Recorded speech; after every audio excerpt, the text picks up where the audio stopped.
Sometimes hauntings happen exactly where you would expect them, and Pine Hill Cemetery is one of those places. Established in 1837, it's Auburn's oldest cemetery. Judge John J. Harper would donate 6 acres to establish a community cemetery for white settlers and their enslaved. The oldest grave is marked 1838. In the 1950s, it was noted over 1,100 graves would be in the cemetery. Only one of those marked graves was a black person.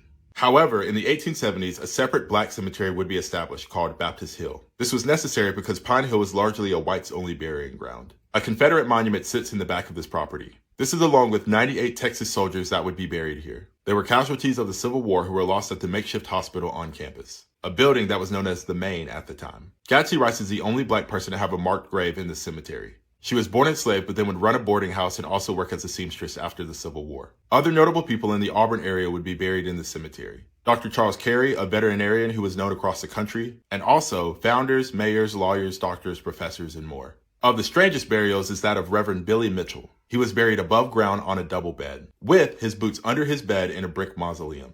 An 8-year-old boy whose dad was an entomologist would be buried here due to an allergic reaction to an insect bite. When it comes to the paranormal, people have reported feeling the sense of dread inside the cemetery. There are also reports of apparitions appearing and then vanishing. The most common appearances are that of lights that people have seen in the cemetery dancing around graves. While most cemeteries are pretty peaceful, this one most likely is as well, unless you visit on a day that it has a story to tell.